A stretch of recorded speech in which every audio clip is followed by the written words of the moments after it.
What is going on, everybody? We have another great episode lined up for you guys. So, before we get into it, I want to see some shout outs. See who is live, who is watching us, who is out there. I am curious to see who's out there enjoying us. So, before we get way too into it, do me a favor, hit the like, share, and subscribe. We're streaming from 2 different platforms, Facebook and YouTube. So, before I start bringing my guests in, I'm going to bring the one person that time itself forgot about him. Time itself said, uh-oh, he is our wise man, the time of doctor. And of course, I'm talking about our friend, our great co-host of mine, Hashim. What's going on? What's going on, brother? How are you, man? Oh man, I'm all right. I got quiet for a minute. These introductions are getting better and better each week. I'm just getting warmed up here, dude. So I want to ask you a question right now. Before we get into the real show, I want to ask a serious question, all right?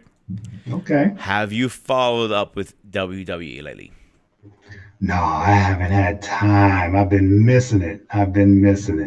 Okay, What's been going on? They just announced about 2, maybe 3 days ago, tops. And they're talking about, they signed it. The ink is already dried on the paperwork. They're moving Raw, I believe, is it? Yeah, it's Raw. I'm pretty sure it's Raw. They're moving it to Netflix from live TV. Yeah, that's what I fucking said too. Netflix. I said the same shit. I start firing an alarm. Like, what the hell? What the hell? I said. Netflix is gonna be on live. Yeah, give me 1 second, Shima. I want to get our next guest in row here. I want to get him set up. So, everybody, I wanted to introduce one of the greatest people I actually had pleasure to meet. He is one of the most knowledgeable people I know, and we are talking about our friend, the doctor. Yep, there you are, Doc. You're in. But I lost the scene for some reason. Good evening. How are you? Pretty good, my man. How are you? Good evening. I'm well. Now, I'm on your screen twice?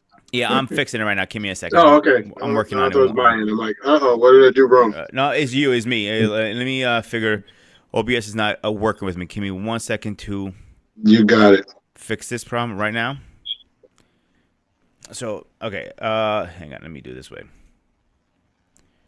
Would you just do some artwork and put a mustache on me in a headset? Is that me? Trust me, I don't want to embarrass you that bad. No. As far as Steve, I gotta keep you crap for it. You know that, man. Oh, I'm all right. I'm on my phone. How you doing? You're good. You're good. Let me just fix one thing on my side, and I should be able to get this all sorted out. And we have a little joke going around on this side of the YouTube streets that we say this is a CQ problem I'm getting right now. CQ? Yeah, CQ is one of my best friends, and sometimes this happens to him. So I'm getting a CQ problem now. All right. So take your time. I just thought, whoa, what did he just do? Same color shirt, bald head. All right, and he put a mustache on me and the headset. That's pretty cool. Huh?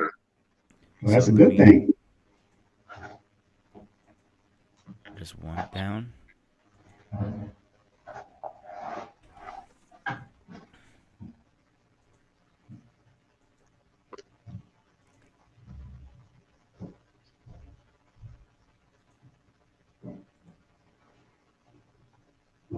Oh, what's going on your end over there? I'm almost got it done. I know it's taking a while. No worries. Are we live? Yeah, you're live. Hashim, take over for 2 minutes so I can fix this. All right, brother? Yeah, go ahead.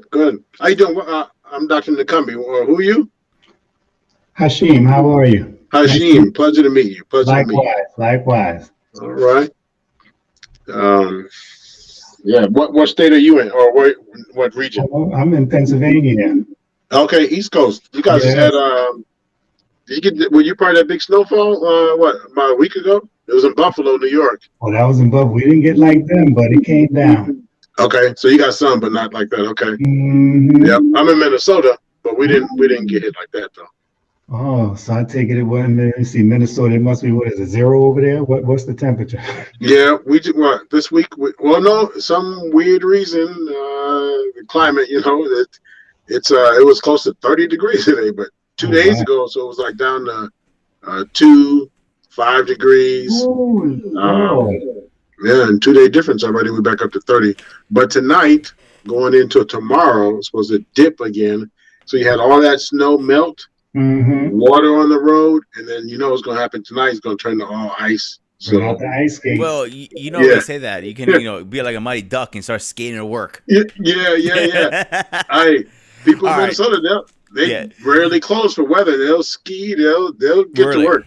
Yeah, I Yeah. have. But friend, I was just joking about CQ. He's actually in Vermont right now, skiing. I go, dude, with your back problem, you should be skiing. And like, so let's see how Yeah. painful he's gonna be. All right, guys.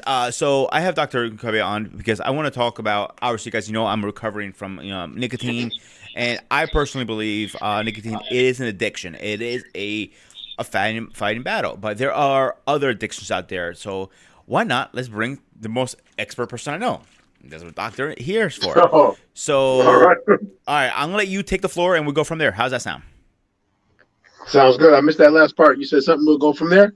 Yeah, we're gonna give you the floor. We'll go from there, and I know Hashim has some questions, and I have some to follow up, and we'll go from there. We're not try to waste too much of your time, but we're gonna try to keep it nice and sweet. And anybody who wants to ask any questions, I'll be happy to read them off the chat. So let's have you go That'll be first and go great. from there. Yes, sir. Because I'm only in your studio. I do not see the chat. So anything that comes up, I won't see it. But let me first start with a grand salute and hello to the listeners here live Mhm. and or the replay. I'm thankful to share in this space with Grooming Reviews. And you, the listener, and Hashim, did I say that That's correctly? it. Yes.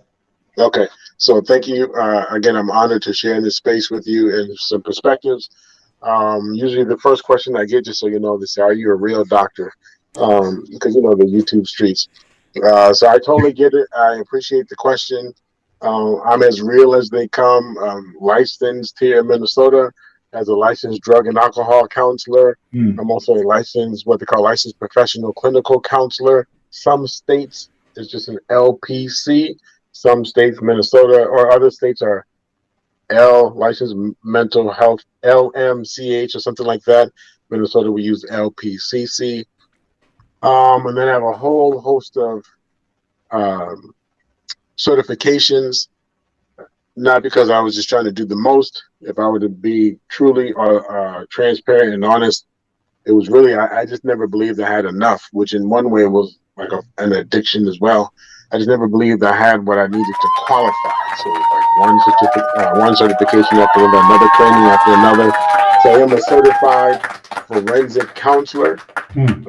I do have a couple of gigs that I do. I work with the state and county courthouses that deal with the sex offenders here, the offenders in Minnesota. My job is to help treat, first of all, to see what kind of case that we're talking about. So, do they have a case that where they were intentional because of deviance and a bunch of other stuff, or you can say, well, how can a person not be intentional? Similar to an alcoholic, when they, if you have a DWI for the very first time, they can send you to a class. They say, okay, so you go to an awareness class. You don't know, you didn't know alcohol is bad for you. I really thought I could.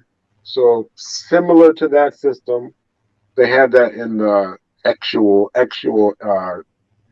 system as well, where there's some. I thought it was an agreement. They said yes. I thought I said yes. We were drunk. We were this. We were that. Okay, there's some classes you can take about consent. Hmm. So one, I offer boundary information, boundary class, learning about consent, all the way to those who have done some heinous crimes. My job is to treat them. And not, I know I'm not here for that, but just want to also highlight people like, how can you do that work?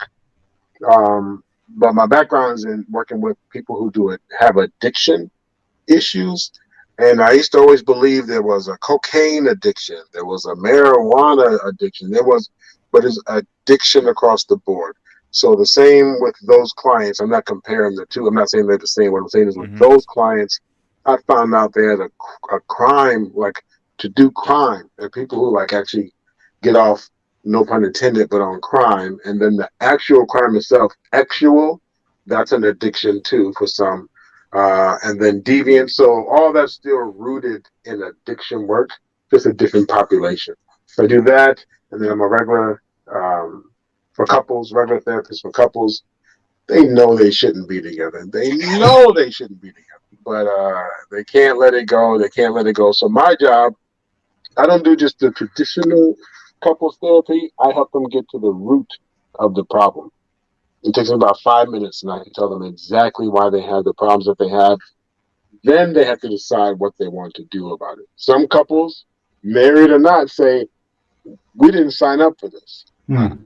You mean You mean all this time I thought I was just too fat, changing clothes, gaining weight, losing weight, trying this, trying that, only because you mean you've had a mental health problem all this time? I didn't know.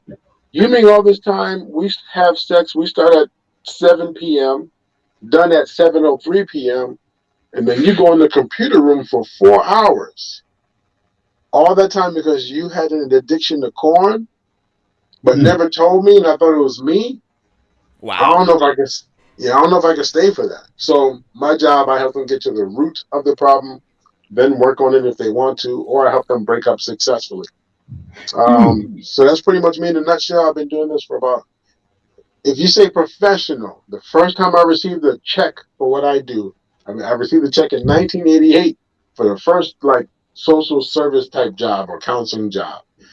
State hospitals, state treatment centers, regular office jobs, in home, you name it, done it in that area of counseling. So that's me. Again, I'm honored to be here. Hmm. Okay. All Well, right. I got one question before I get into the big topic. You say you see, you work with all this stuff. You probably have seen some crazy shit over the years, haven't you? I have the craziest, Dr. C. Everett Koop, the former Surgeon General. Guy had the big beard Yeah, under yeah, the Reagan administration. They put on the side of cigarettes, smoking is bad for your health, the pack of cigarettes. Hmm. I won a grant. Um, I didn't win. I was part of a grant where we would actually go in the street and work with the homeless. And we would record before a buy, and this is when it was called meth, but it was called crystal ice. yeah. So Mm-hmm. crystal ice was and crack was just growing. It was just growing on the scene. So some of the universities would give studies for was it HIV? I wouldn't say HIV, but they would pay you to be part of a study. So same thing with this drug thing. They would pay people to be part of the study that we're using. They're supposed to be like to get a sandwich or whatever, but they know people will go get high. And so, the day in the life with Smuckatelli, and we're recording Wow. and boom, and they're getting high and we're right there and they're talking to us, they're explaining to us like, well, here's what I do. I can't stop. And distance wise, from Minneapolis to Duluth, driving is 2.5 hours from Wow. the city to almost up to Canada, a town called Duluth, by Nice. car. So the craziest thing I saw was someone before they got high, while they got high, and then after say they were going to walk from Minneapolis to Duluth. I mean, like and they just start walking. And I'm like, now people say, oh, I've seen crazier than that. But for me, I couldn't understand because what I was just with them like 30 minutes before they got high. Mm-hmm. And that switch. So I've been in nasty homes. I've been places, people committing crimes, hurting each other, beating each other. But I've never seen a psychological switch because the person looks the same. Like you look normal, like you. So to see that psychological switch and not have it be schizophrenia, not have it be some major other type of psychosis, sleep deprivation, just a boom, and then stay that way for at least 2 days. So again, kind of like visual doesn't sound that crazy, but I'll never forget like that quickly, and that actually scared me. Like, wow, That's how that works. Because I just I'm supposed to put something on the spoon. How? Mm. And I assume that's because the dopamine is kicking in at that point, right? Oh man, the signals were going haywire.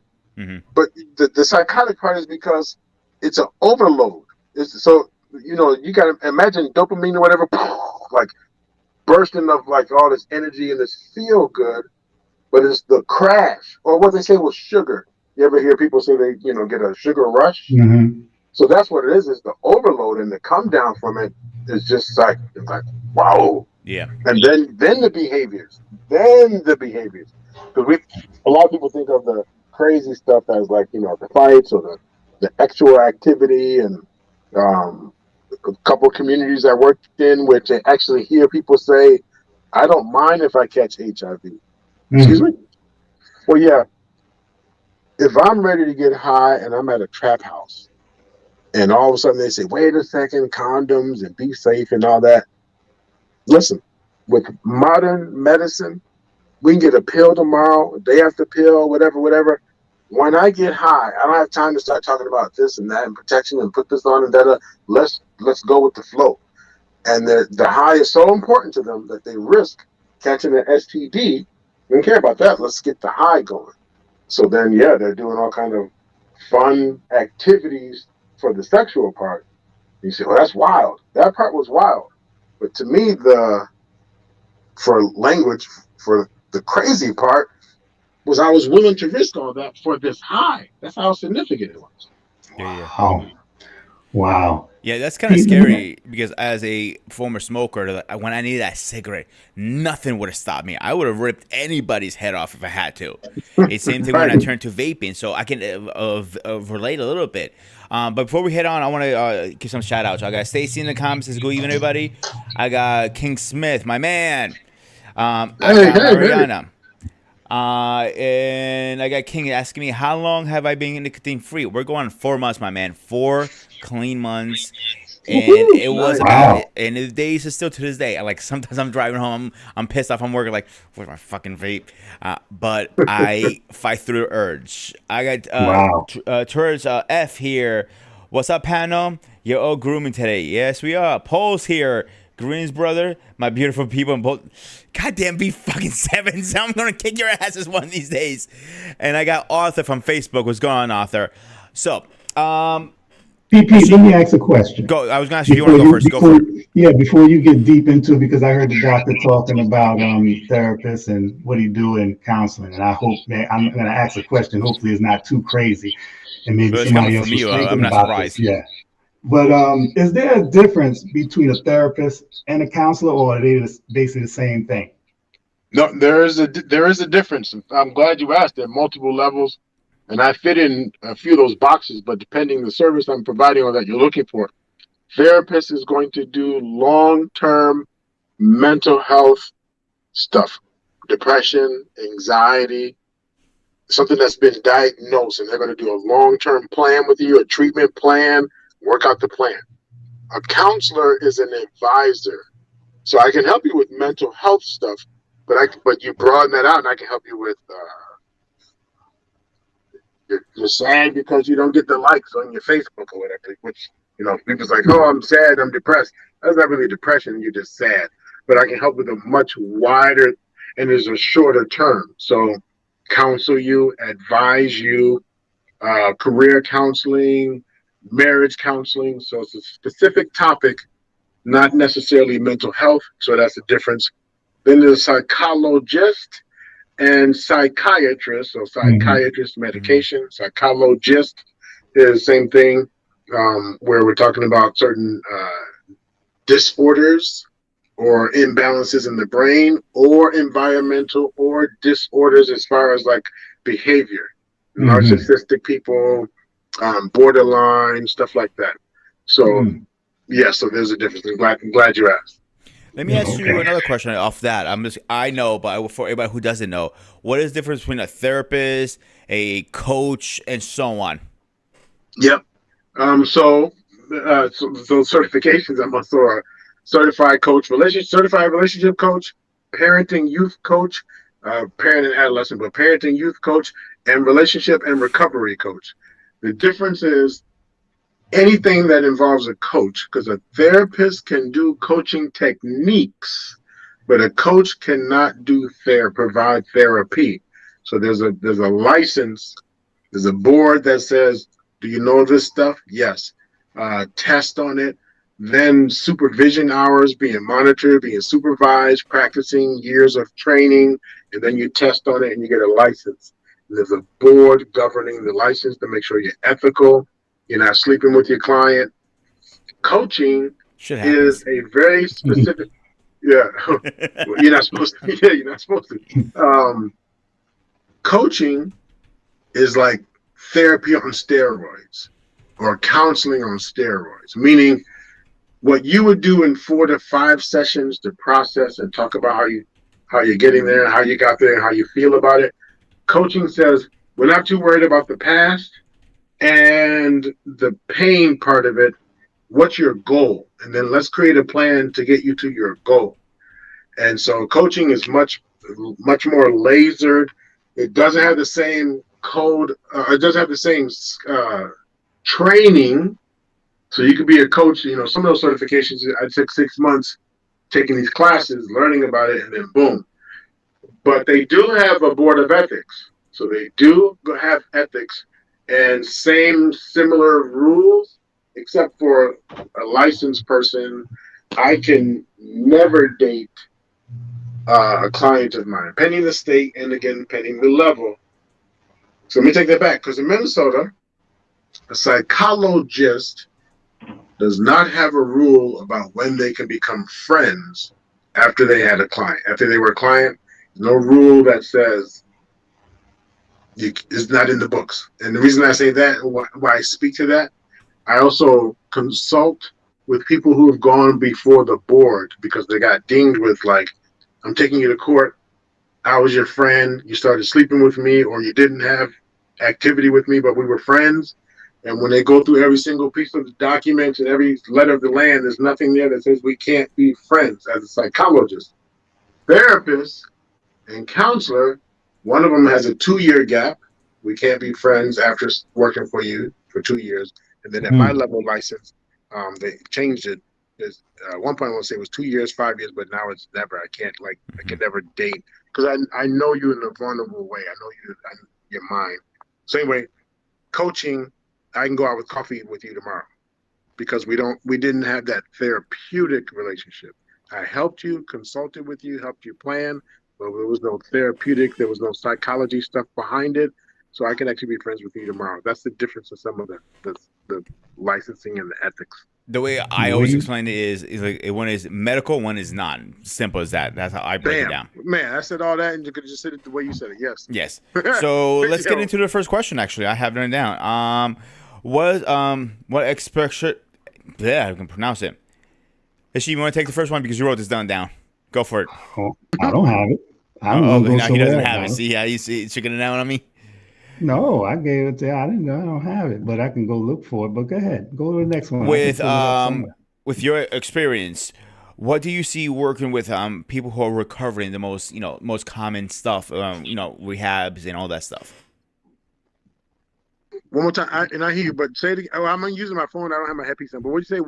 Say it one more time, please? With your working experience, what is the most common thing you see with a recovery person, like rebounding, following through?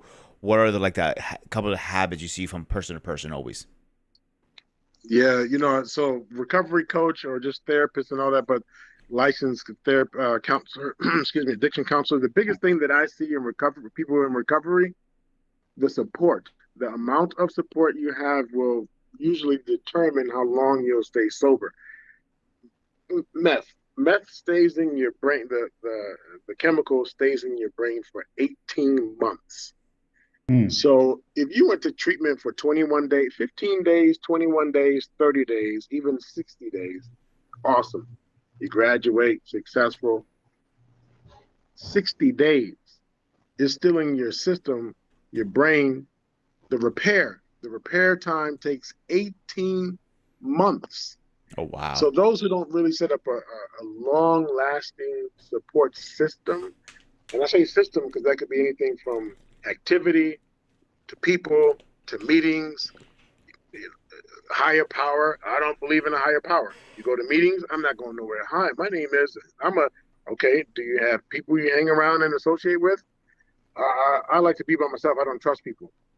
Okay, so then you've narrowed all of your outside of you, above you, more than you when you can't control those urges. And some people can. There are people who can go cold turkey and make it happen. But the number one thing that I see is people don't set up the type of supports that they need. And eventually they default to their very survival technique. Addiction is about using a chemical or a product or something to help you cope. And without that system, they default back to what they were coping with.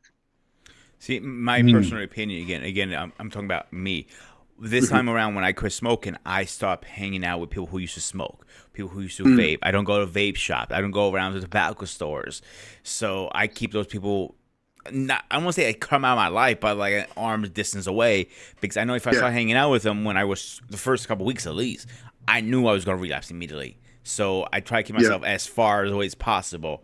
So I try to change some of my habits. Like, okay, except smoking, I'm going to the gym. You know, like I remember when I used to play video games, you know, when the game used to load, I used to pop a cigarette, you know, smoke or hit my vape. Now I learn different habits to do, you know, stuff like that.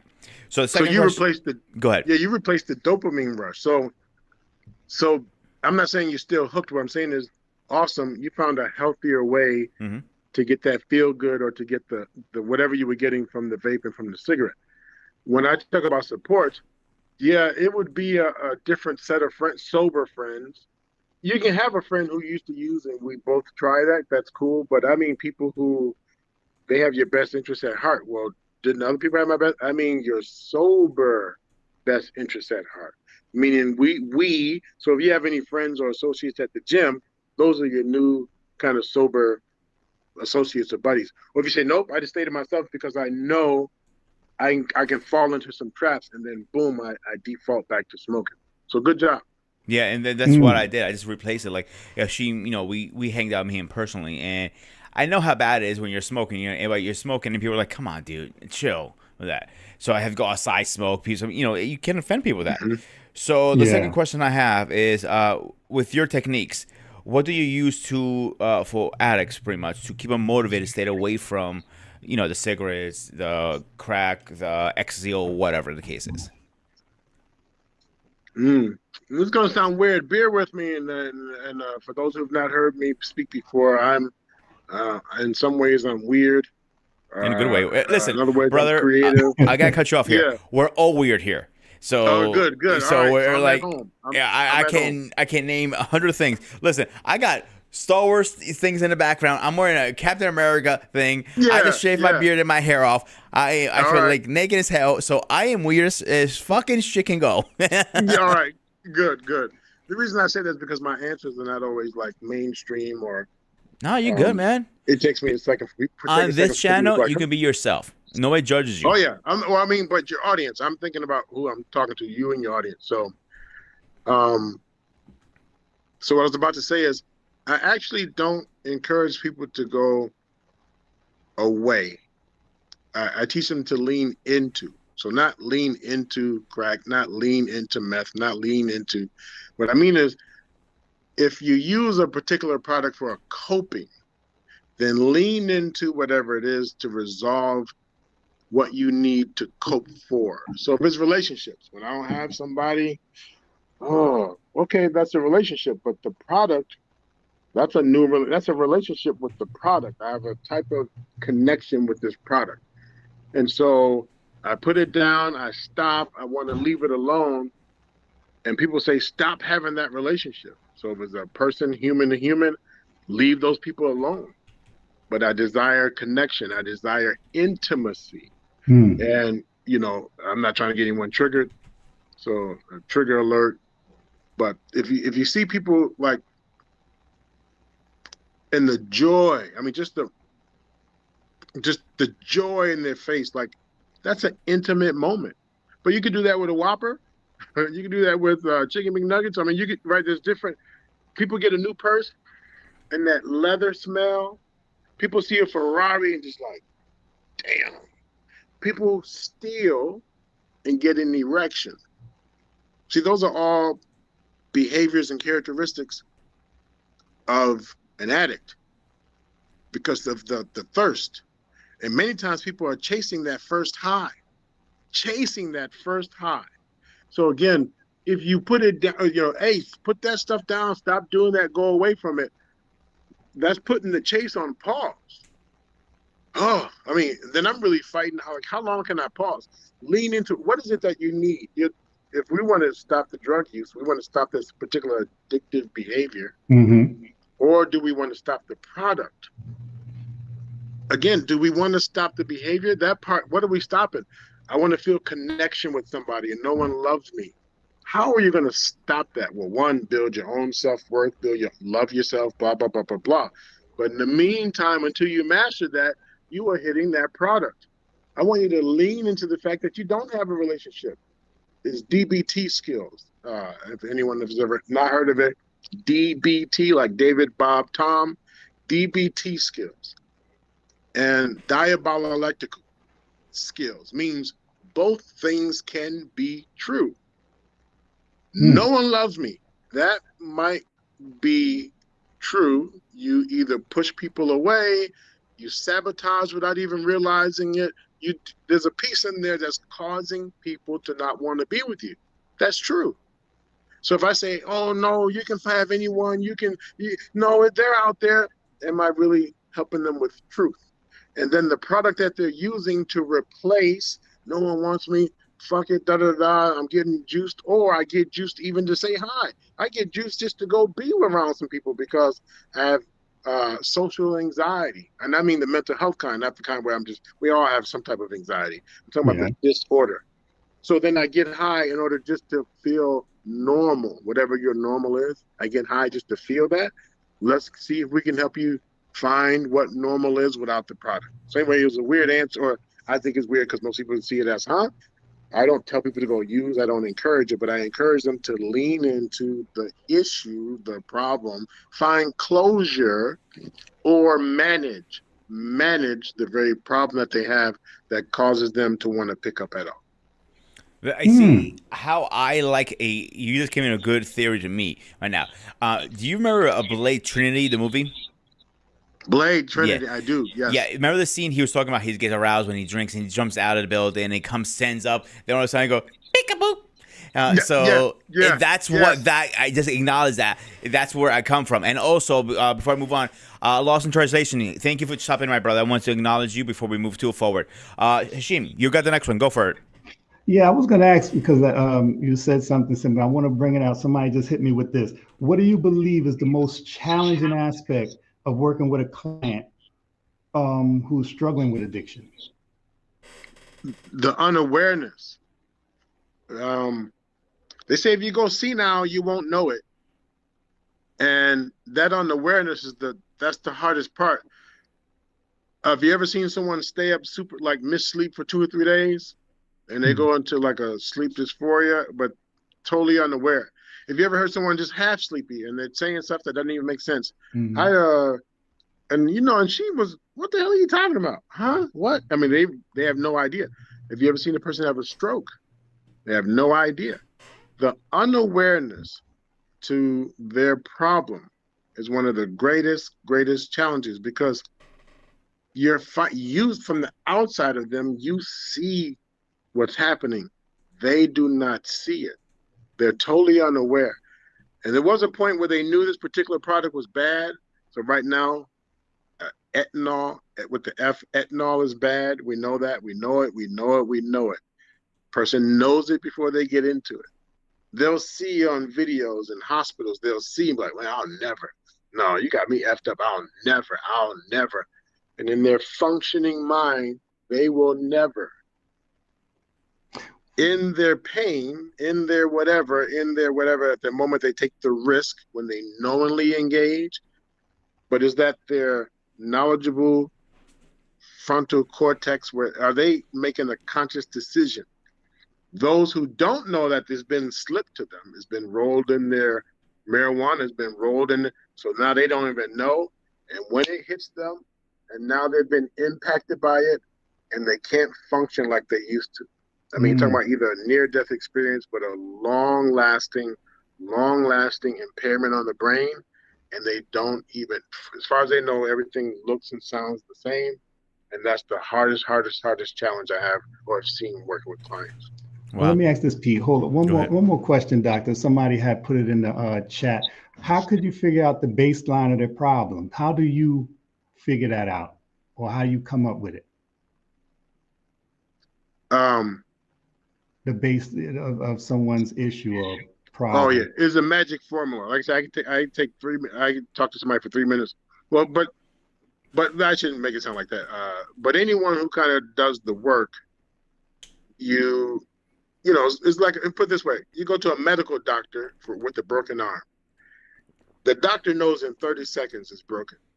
Now they may send you to an X-ray to get an X-ray.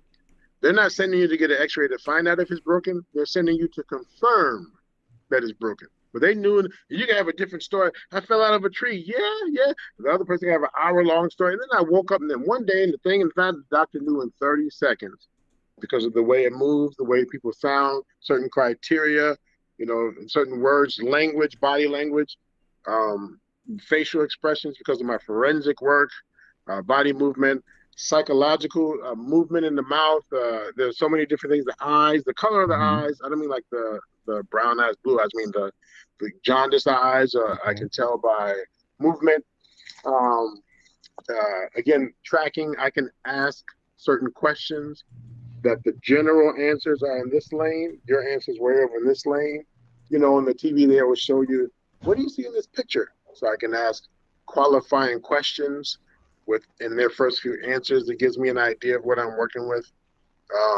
So the more psychotic, the different presentations. Less psychotic, like maybe borderline, which is a personality disorder. So you don't see it. The person looks. If I was taking a certain medication and doing this, it doesn't take me too long to figure out. I just need to figure out what medication, what issue. The person who appears what we call normal, that might take a little bit more work because I have to find out the trigger point, like the thing that really gets them triggered into the psychosis or triggered into the behavior. So I learn by behavior, observations, what I hear, and what I see. See, I can speak for myself again. Train us on certain questions, then with the training on certain questions and certain behaviors. Yeah, it goes back to what I was saying. Speaking for myself again, like if you're not ready to walk through that door and that challenge to quit your whatever addiction is, you're not gonna quit. You're gonna always relapse, and it's a habit. And people who want to quit, and I'm talking even from smoking, you're scared. You don't realize, like I was thinking about, like, oh man, if I give this up, I don't know how I'm gonna be driving, how I'm gonna have my coffee in the morning, how I have to have sex, I have to have my vape. And like, it was all these different scenarios going through my. And when I just had to quit one day because I saw my mom, her health was going straight down from cancer, COPD, high blood pressure, diabetes, all this stuff. It all started from smoking, believe it or not, because she couldn't exercise. She couldn't lose weight. There's diabetes. Again, the heart. She couldn't exercise. There goes that. And you get the trend, of course. Or am I wrong here? Right. Well, I agree. In addition to that, ACEs, ACE, there's no S, ACEs, adverse childhood experiences. Adverse childhood experiences, ACEs. Now, the government did study on it, so however much you trust the government, we're from the government, we're here to help. So if you believe that, cool.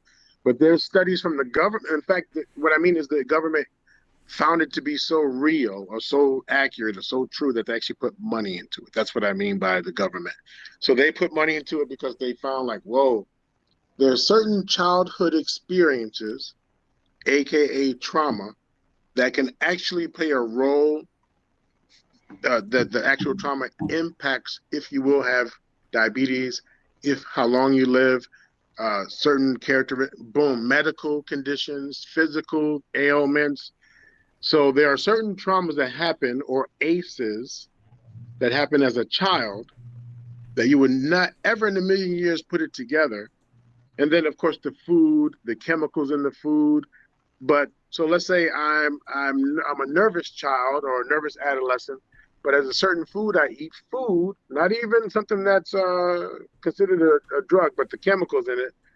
But that chemical actually impacts the brain, and it doesn't really serve my body well. Little did I know I'm actually causing cancer in my brain.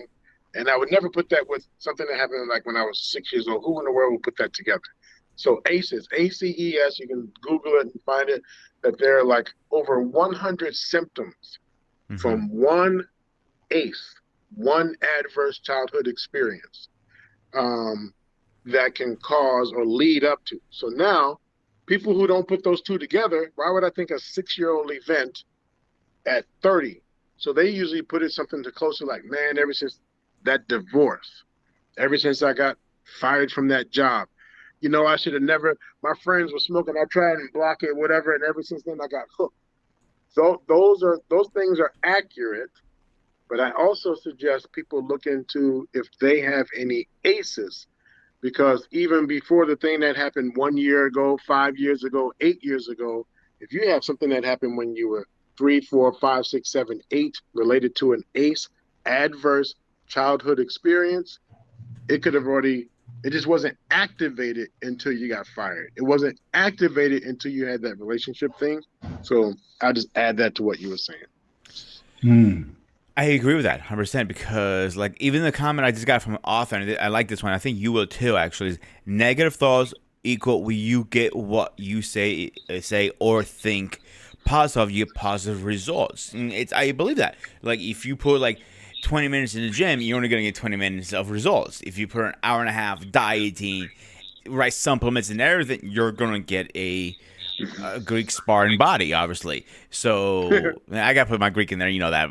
Yeah. Yeah, but So, that's a uh, good thought. But there's some people how do you get them there? There's some people know how to do it, and there's some people who don't. They need the help Yeah. to get that. exactly. And there's I, nothing I wrong with tell that. them to do I tell them to do the easiest thing in the world. Whatever they can do that is the easiest thing in the world, I keep pushing that. If it's a video game, I tell them to play a video game. What it is behavior activation. So the body, if it's cold, I don't, the brain, I don't talk myself into not going out. I don't know. Well, I can do this.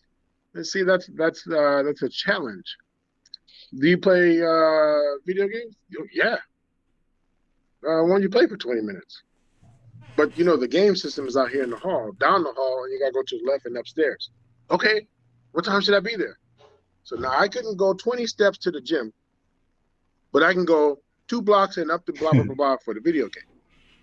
So I'm increasing their behavior, like the ability to do. So you went 2 blocks for the video. Yeah, but that's different. It's true, that's different. But I'm reducing their minimization. Before you said it was too cold, but you didn't seem to mind the weather for the video game. So let's remove weather, because you did the same conditions to get to the video. And then I'm not talking about manipulation or track. Yeah, you went to play. I mean, I encourage whatever it is that you like to do, because the brain will be like, oh, I can do that. And then we work backwards. It's not a, if you do, then you can get this. No, hey, do your thing. You like McDonald's? That's junk food. Yeah, it's bad for me and I shouldn't. Let's do McDonald's. You can't write the resume. You can't sit down. I do, but I'm going to be honest, boss. Every time I open the computer and I keep thinking like, damn, I got to do my resume again because I got fired. How in the hell did I get fired?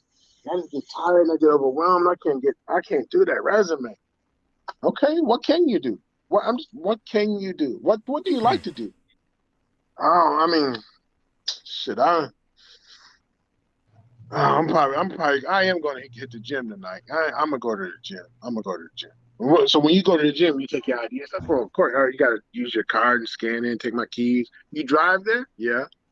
So already, unless you sleep, while you're driving, so we already know you can do something that causes you to be awake. Yeah, yeah, but ain't no damn resume talk, no.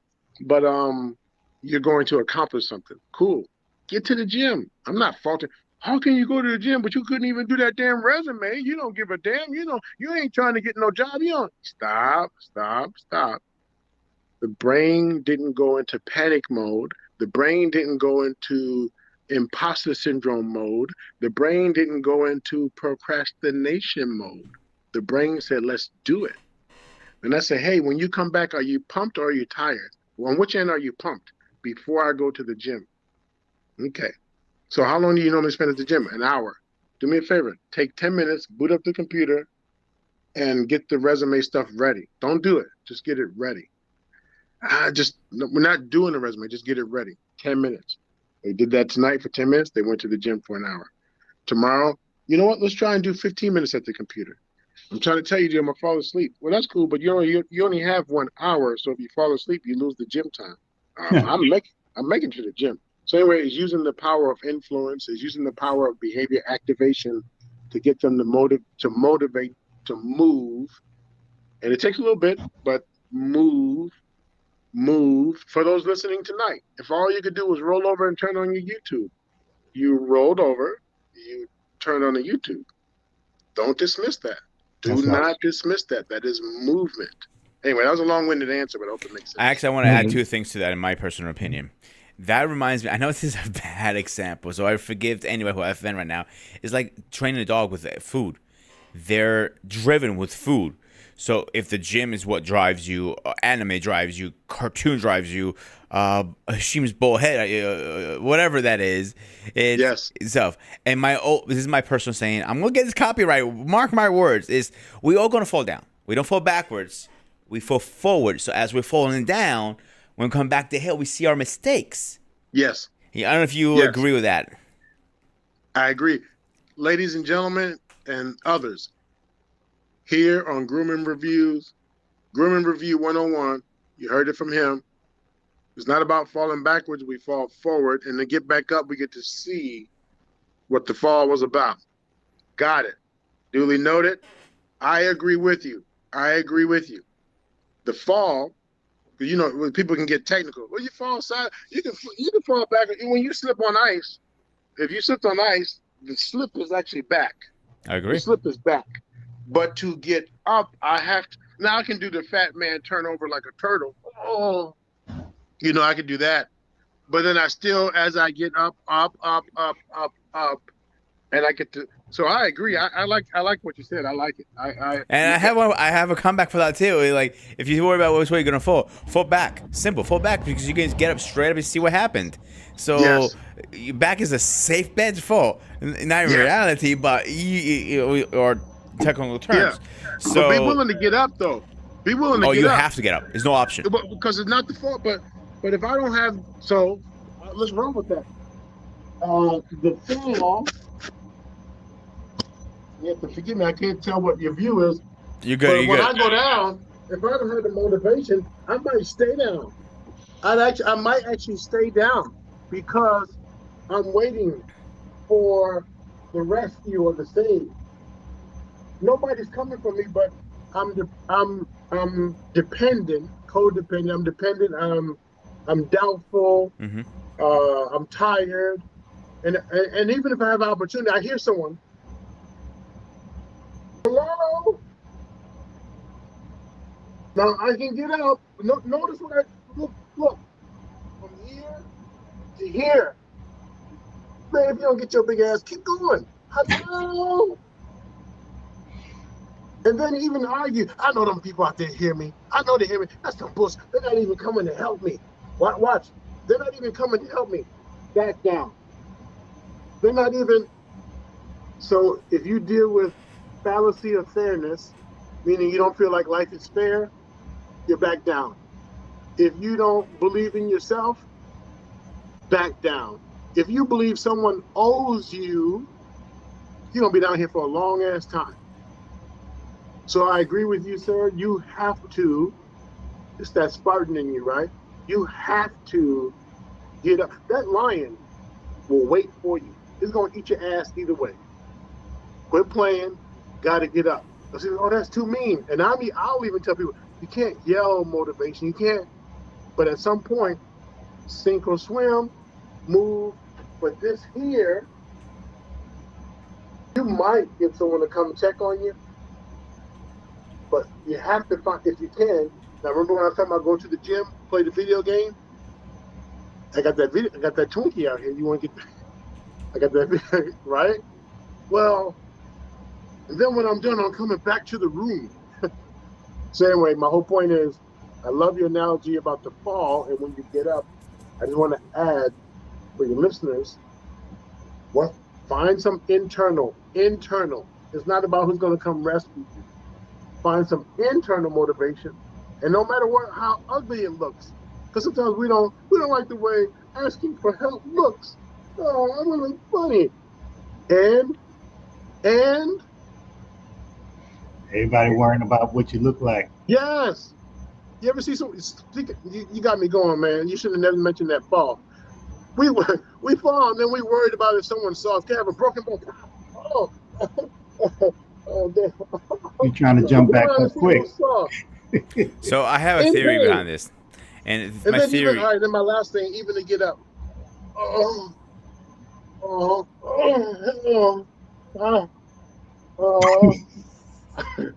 Hey man, whatever it takes, let's get you there. That's that first step.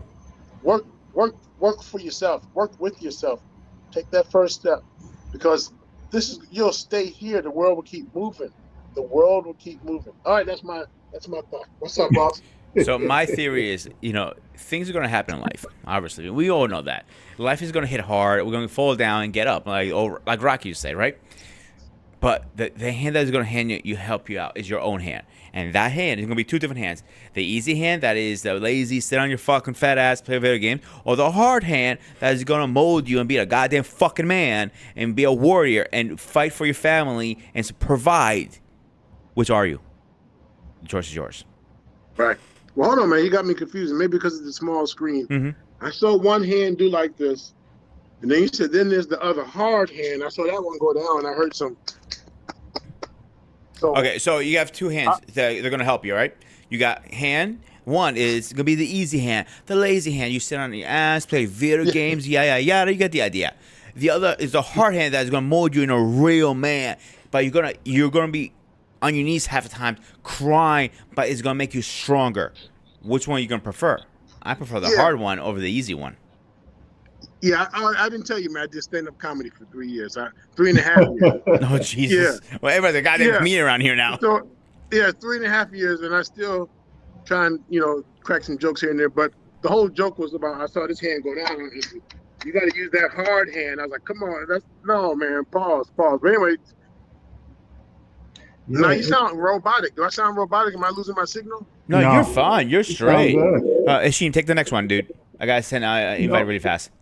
Okay. There we go. Now it's clear. Yeah, my other question, because I know you said you with addiction, drugs and things like that. There's so many addictions. We have, gambling, you have sex, you have, people going to the gym. There's so many to addictions that you can deal with. Is there, how can I say, like a cookie cutter for you how do you deal with all of it? If somebody come to you, like you have one client might come to you about sex, and right after that one, you might have another client coming to you about gambling. Right after that, you have another client come. It's so many. How do you, what I'm saying? How do you and how you treat each one of them? I'll give you my most transparent answer. My truthful answer is because of my life, I have attachment issues. So I can cut off like that. That stuff doesn't. My attachment issues doesn't allow me the same type of empathy or certain things to where I hold on and go home with it and then there's another thing I do to make sure. So one, like the attachment to the other people's stress and drama, but there's a human side of me. So like the first responder in me.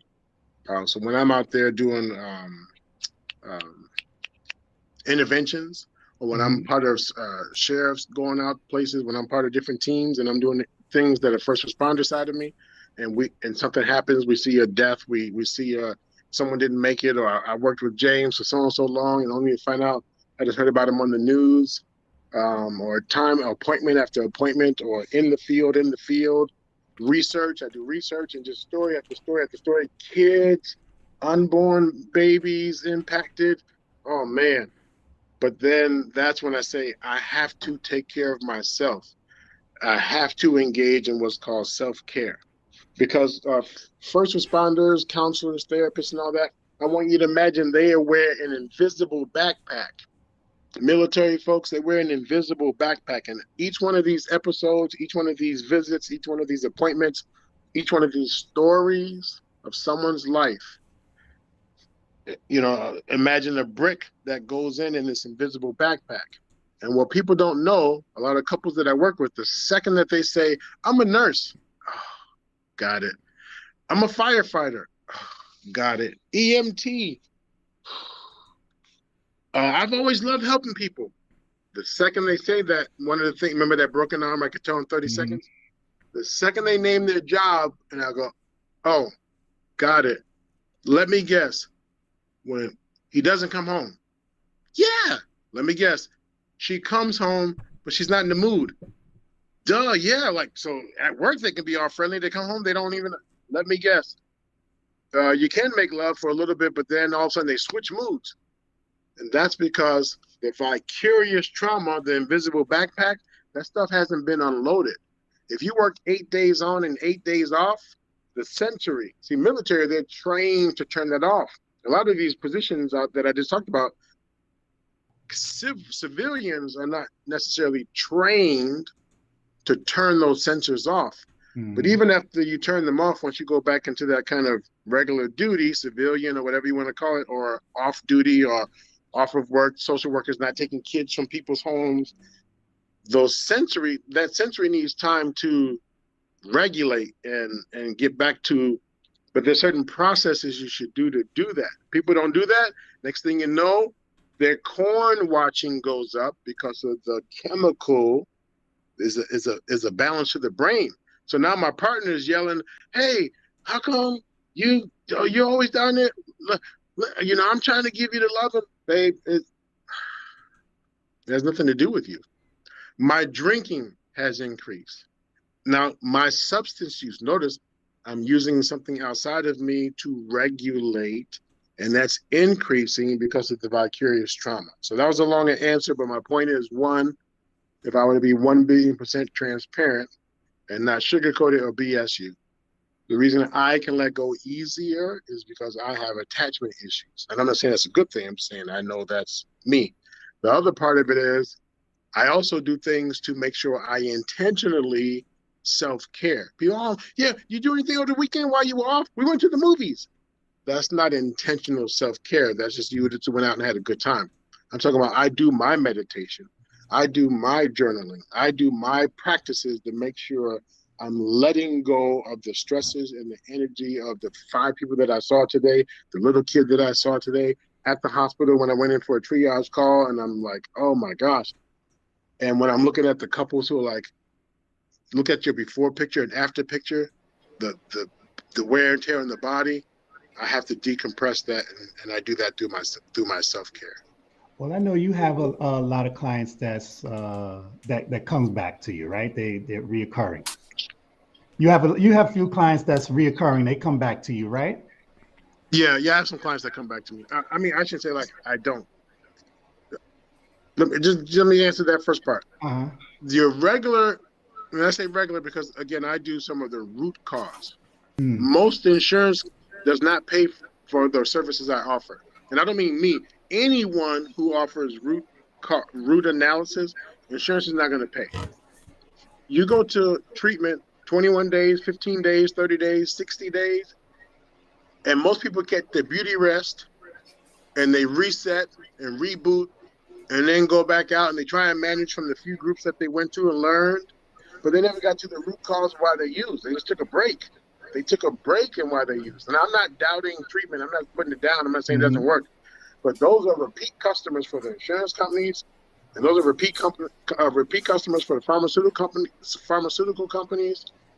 But if they dealt with the root causes and resolved those issues, remember then the particular product I don't necessarily need to pick that up anymore. I was using that as a coping mechanism. So yes, I have some return clients, but I have way less return clients from your traditional treatment that doesn't allow you to get to the core, to the root cause. Because where I See, was going with it, hold on, my hang last on one one. I'm second. sorry. Before you get into that, hang on one second. I want to welcome Trey to the chat. To Hey, reply. Trey. Welcome, brother. Yeah. Go ahead, Sheen. Take Yeah, over. so Pick up where you left off. I'm sorry to cut you off. Where I was going with that is because I'm listening to you and I'm like, how do you keep the clients engaged in the recovery process? I mean, because they can come and I can hear you, but what do you do to keep them engaged? Like to keep them, coming back and listening. Yeah. Well, one, I don't really give a shit if they do. And the That's reason I say blunt. that is because a person Hey, persuaded against their will is of the same persuasion still. So no need in me trying to convince you and keep you engaged. I have the tools and resources that you want. When you're ready, I'm here. There are a few who I said they don't know it. So believe it or not, some people, their heart just bleeds for the ones who don't know. They need us. They don't know it. Yeah, they're senile, not literally, but if you can't help a senile person to know something that they don't even know that they don't know. So actually, that's my worst customer. They're not ready for what I offer them. He'll go in one ear and out the other. So I need someone who's ready, and it's hard. So I'm going to lose weight, and I can sign up. Maybe Mandrell. I'm going to sign up for your program. I'm not going to lie. I'm pumped now, but tomorrow I'm going to be eating a pizza. So I need you to come bust down my door and tell me, get your ass. Like, I need that. Yeah. That client who says, I'm ready, I don't know what to do, and I'm scared, but I'm ready, let's talk. yeah, The ones who say, hey, I do remember a certain type of clients, those who are first responders and stuff like that, and they say, yeah, I'm not even used to talking about my feelings, doc. Don't get me in here talking about how did you feel, and are you sad and happy, you want to feel like a drink, fuck you. That's not what so I wouldn't even insult your intelligence and wouldn't waste your time. When you are ready to deal, they are problem solvers. They have seconds to deal with shit. Seconds to deal with stuff. You're talking about, I'm going to come see you for 3 months. I'm going to see you for 21 days. I don't have 21 days. And if you get out there in the field, from military all the way down to just regular homeless people, if you get out there, and I'm trying to be respectful of the YouTube, the algorithms, if you get out there and goof around, but times 10, the words I really want to say, if you get out there and goof around, that equals a death sentence. Okay? And I equally say, yeah, and if you get high and do the wrong type of stuff, that equals a death sentence. But guess what? That's when you hear things like, at least I went out doing what I wanted to do, or at least I got rid of my pain. So my point is, yes, I would love to save the world. At the same time, I say, when you are ready, when you're capable, I can't even help you if you're not even capable. mm-hmm. When you are ready, I have your back 1,000,000,000%. Gotcha. That's a good one, actually. Gotcha. Anything? Trey, you got any questions for the doctor? can you hear me? Yeah, I can hear, What's brother. up, Loud boss? and Good clear. to see you, sir. What's up, fellas? How y'all doing? I All can right. say, before I ask anything, what I see is really blurry on my end. I have a MacBook, so I guess it's just a streaming device. It's really blurry. All y'all look blurry. Even I look blurry, except That's weird. It's not. That's. what's on my screen. Yeah. Let me do some research on that. Why he's doing that? Because No, usually he doesn't do that on OBS. That's weird. so I would have to ask, what was the initial topic or question? But I did hear the doctor sort of speaking in regards to him providing services. Am I correct? Was I Original not? topic was we were talking about addiction. Because like I Okay. announced Okay. on Okay. YouTube, and even on BMU's channel, I talked about it. Right. I'm going on 4 months clean on nicotine. So I personally Good believe job. nicotine is a substance and it's addiction. So do I consider myself Okay. an addict? Yes, I do actually, because that is a substance that you have to fight off. If I'm wrong, doctor, please cut me Okay. off anytime. Okay. So with that information, I worked with just about every population in the social service um, welfare industry, 6th grade through college. Drug addictions. I worked in a drug addiction treatment center, in-house drug addiction treatment center. One of the biggest things, like the doctor said, is just to get the patient to really understand how their addictions affect their lives. How it doesn't. A lot of them sometimes think that it enhances their abilities, but it actually deteriorates a lot of their abilities to think rationally and to live a healthy, sustainable life. So just in my experience, especially I've seen a lot of young people get addicted to marijuana at an early age, and sort of use that, and it takes over everything that they're trying to do, especially in high school. I can always tell when a student is, addicted to marijuana or just any other substance because they become inconsistent in what they do. They're consistent in being inconsistent. You can have a conversation, you can sit down with them, you can bring them in, you can call a parent, guardian, whatever. They'll tell you everything they need to tell you in that space. You won't see them for another week.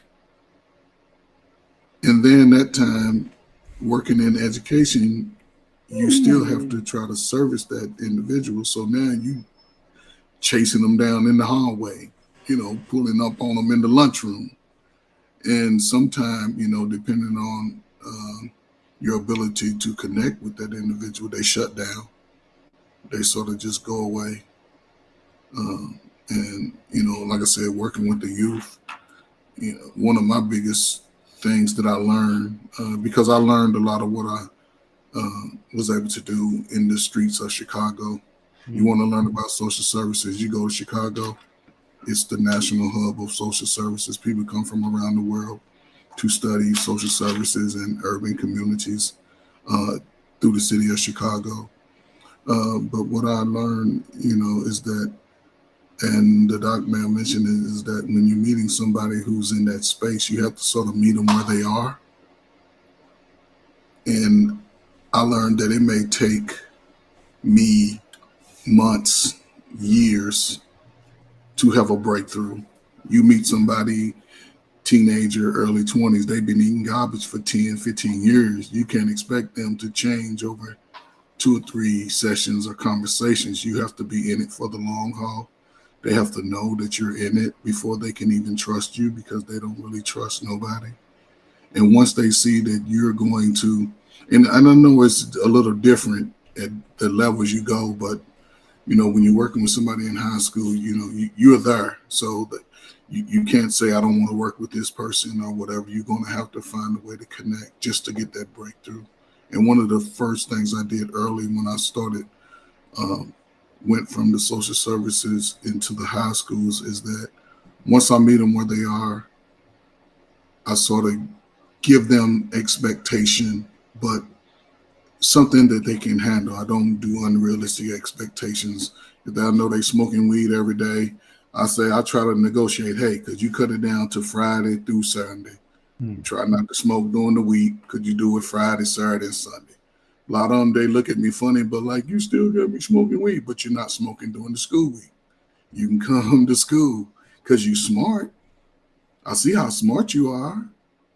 And then I try to tackle what point of their lives where that trauma happens. Something usually happens when they start checking out. It's always a traumatic situation. And it may be little to me, but to them it's big, and it caused them to go down that road. The loss of a loved one, mom is acting funny, a girlfriend broke your heart, a boyfriend broke your heart.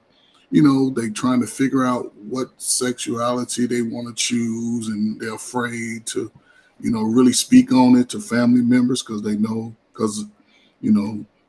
what can happen. And, so just trying to tap into that. It's a very delicate situation and conversation to have. But once I'm able to do that, and another thing I always try to do is, with the permission of the person that I'm talking to see if I can bring that adult in their life into the picture, because I need that adult to be on board with what I'm trying to do. And if I had students that families were in the game, the entire family was in a game, but this student didn't want to be in the game. So I had to bring in one of the top members to say, man, look, could you please? And I had to show them the report, the transcript, and show them what they interested. I had to lay it all out for them. Like, I just need you to allow this student to make a choice at some point. Just give him the opportunity to make his choice. He's in school, he's bright or she's bright. They don't want to do it. Could you at least, man to man, make a promise, at least while they're here, that they can have a pass? And once I was able to do that, I had a student. It's my last story. It's crazy. And this student was about to be in the 10th grade, right? Fell in everything. The social workers didn't know what to do. Other staff didn't know what to do. So I sat him down. We had a conversation. Found out what he was good at. His father was in prison. His father had just told him, we got a jail cell waiting on you, son. So whenever you're ready, you're going to come and be with me. This is what his father told him. Wow. He stayed with his sister. His sister had about 3 or 4 kids. I sat down. I don't know what they doing in jail today. I guess they got landlines, cell phones, whatever. But his father called him on the phone. So I got his father on the phone, and I like to talk to the man. I just like to go straight. So I had to tell the father, look, sir, you have a bright son, and I'm going to do whatever I can to save his life, regardless of what you do. I need you to work with me. I need you to support him in his academics, because he was a smart kid. Father made a pact. He said, man, you know what? I apologize. But the way he was acting, I felt like this is where he was going. But he's only acting like that because his mother's out there running the street and he doesn't have an opportunity to talk to his father. I talked to this kid, had him for 2 years. His senior year, he liked to run. So I said, man, you need to play sports. You need to run. His senior year, he won the state in cross country. Nice. He graduated with over $200,000 worth of scholarships. He graduated from Eastern Illinois University. He now does the job that I was doing when I met him, working in the school. Very smart kid. He's saved. And if you ever get a chance to, I don't know, for anybody that's looking to get into the social service field, Chicago is the place to be. If you can survive Chicago, you can do it anywhere in the world. I'm telling you, you can do it anywhere in the world because Chicago has the resources. They offer the programs that a lot of cities struggle with. Chicago invests millions into that. And I was blessed to be a part of it. And I met so many young men and saved so many young men. They reach out to me. I'm talking about thousands. One summer, one summer, I had 600 men aged 21 to 28. All of them had felonies. Jeez. All of them. And we used to sit in large auditoriums, and I would just talk to them, and I would just inspire them. Some cried on my shoulder. Some cussed me out maybe once or twice. But by the end, those were my best participants because I just let them know that you are capable. You just have to be willing to put in a little bit more time to get over that hump. And a lot of times, a lot of brothers give up early because when they go back home, mama tell them you ain't shit. You just like your fucked up daddy. And they don't even have a relationship with the daddy. And daddy might live 3 blocks away. But he ain't shit. So that's why a lot of these guys I understand, because a lot of them are now in that age where they should be establishing relationships, meeting the woman that they want to marry, being able to be productive in society. But a lot of them are giving up. So now they just spitting out all this fucking throw up and vomit. Yeah. And they're afraid. A lot of it's fear, really. A lot of it's fear. Because once you get over that hump, then the world is yours. But you have to do it before you age out. We all age out after 35 in the workforce because nobody's going to give you $60,000 and you haven't even put in 3 years of work. You're going to have to build your way up. And that's just the way it is in America. So yeah. I was saying to the panel earlier, like somebody's mic is echoing in the background. But no, it's not me. Oh. That's right. I see. But I was telling him, like, when I quit smoking, I was afraid to quit smoking. I was afraid because it was such a habit of doing it. I know it can compare like with other drugs out there, but to me that's the closest thing I have. But the problem I do have with now the way things are going is now they're making weed illegal. So I have a personal. I've seen weed destroy people completely, and I have that argument statement because weed is not addicted. I personally disagree with that. I think it is. I might go on a limb. I might people hate me, curse me out, whatever. I don't care. But I feel weed is the gateway to a road you cannot come back from sometimes. What's your guys' opinions on that? Yeah, and I apologize because I get on panels where people talk way left and answer the question. But let me ask you if there's time and space. May I just add a piece to what Trey was saying? If not, I can get straight to your question. Yeah, we got. Listen, we're on our own time. My time is whenever you guys want to get off, pretty much. Yep. So I was thinking maybe let's do this for another 15, 20 minutes, and we'll call it for the night. How's that sound? Perfect. I'll be brief. I just wanted to add to what Trey. First of all, let me salute you, Trey, for doing the work that you do.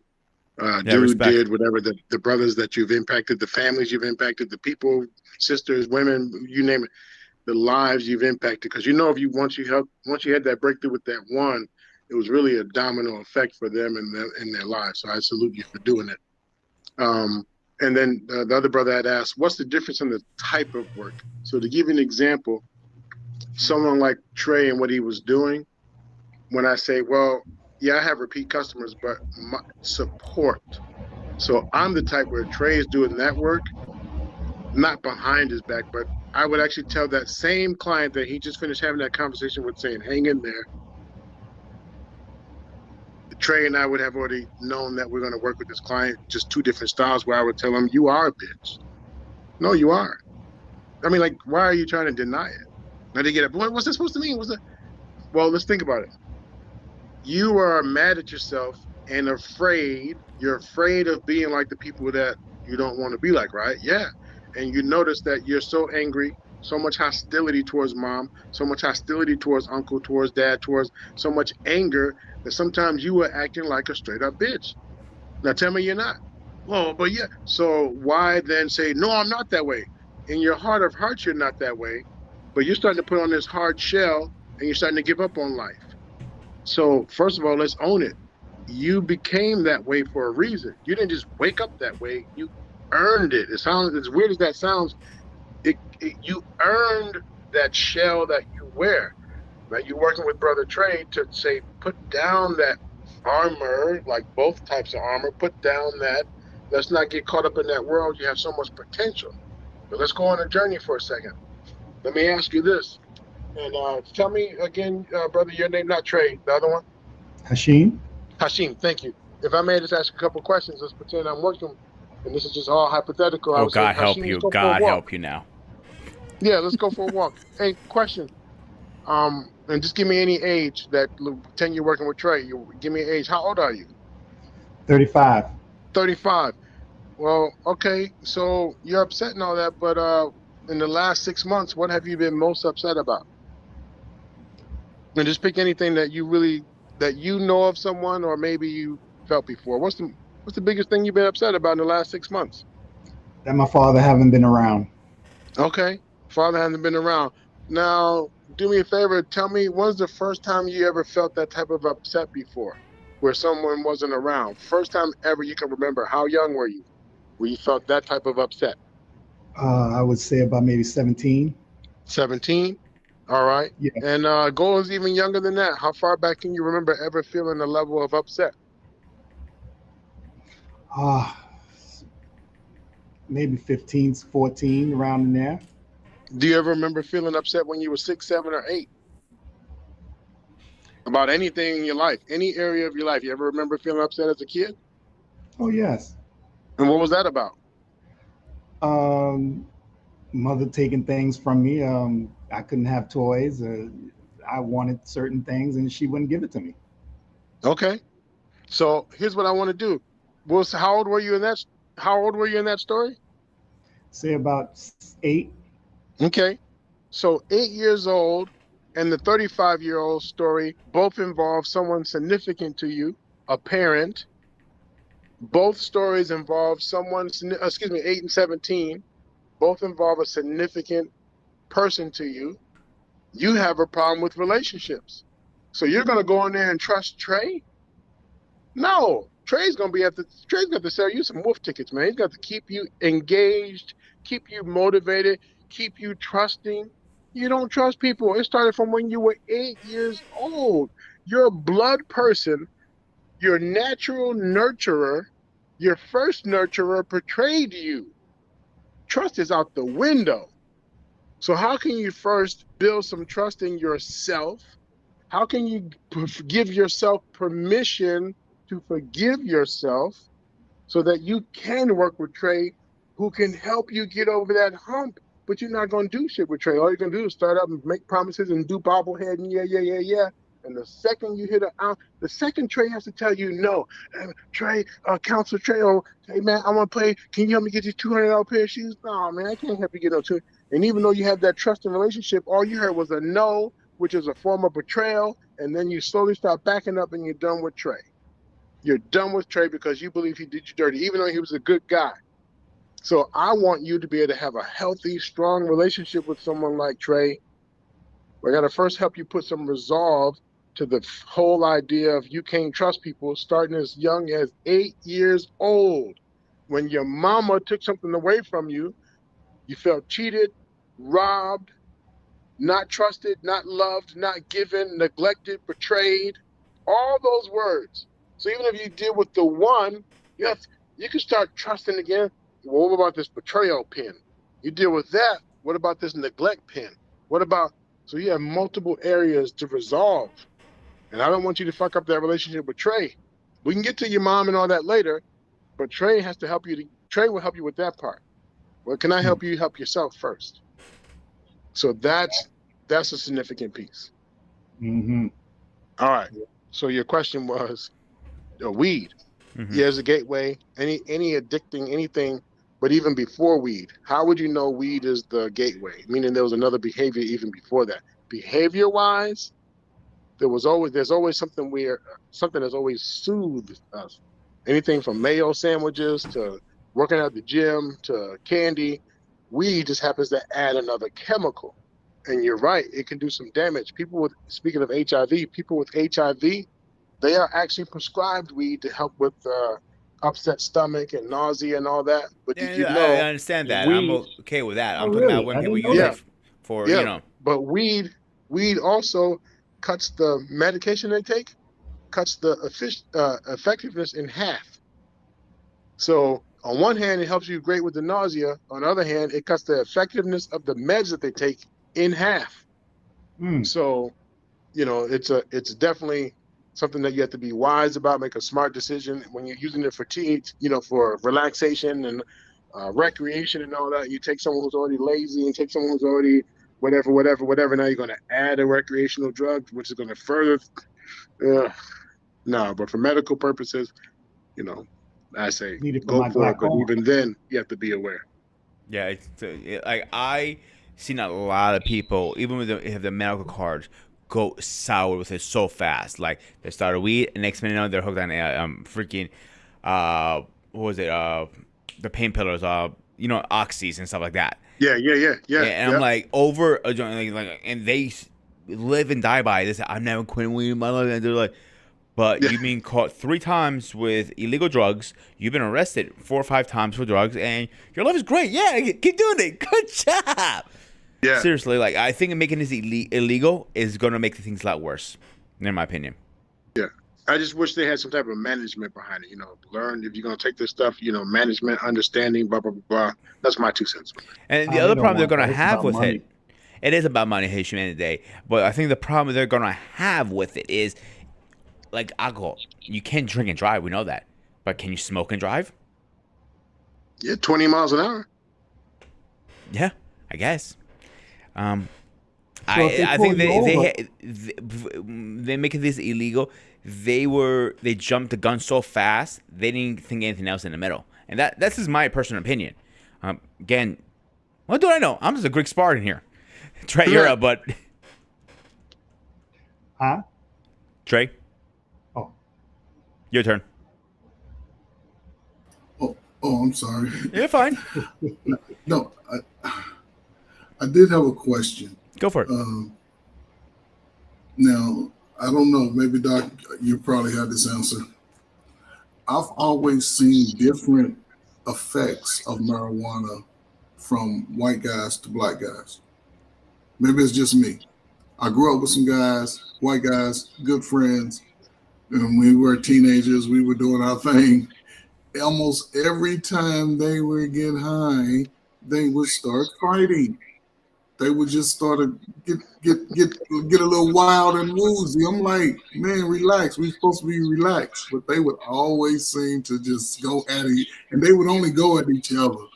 I'm like, come on, man. You know, it's just I saw that growing up as a teenager. I didn't really see it growing up, you know, as an adult because I didn't have friends like that as too much as an adult outside of work. So I wasn't hanging out with my work buddies, you know. But when I was a teenager, two guys that I hung around often, man, we would go do our little thing. And man, we be trying to relax, you know, brother, we trying to relax and move slow. These guys get to argue and fight in front of us. And I'm like, it's like it never missed. Every time they would get high, man, they would just go in the fight. And then I seen it in the neighborhood too. Like, is there a psychological difference in how that affects us? Because I was told later that the reaction from the mice, whatever experiment, it would be almost similar to when they did it to the white mice compared to the brown mice.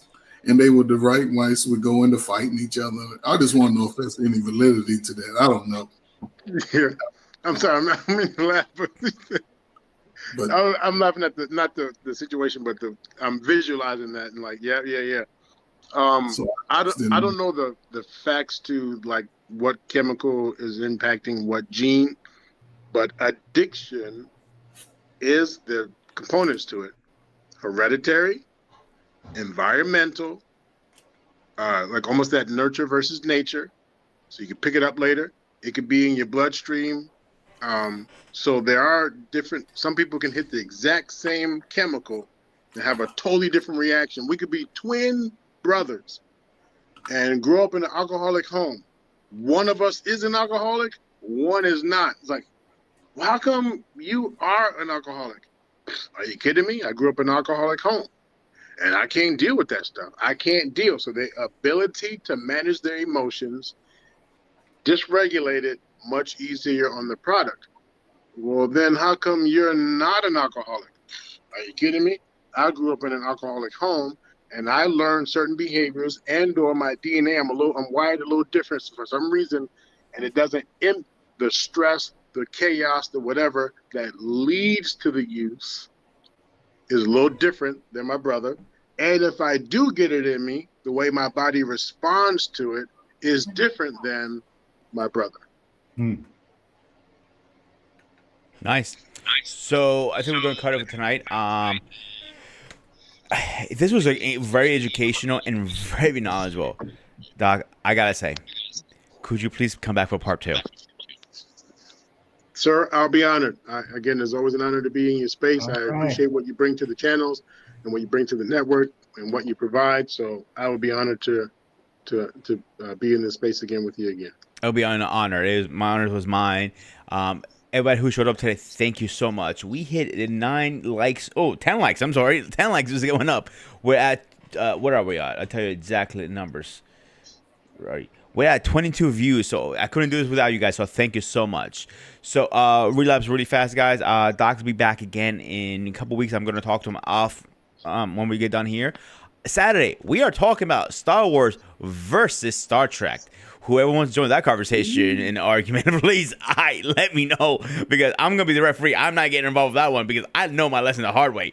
This Greek guy is brave, but not that brave.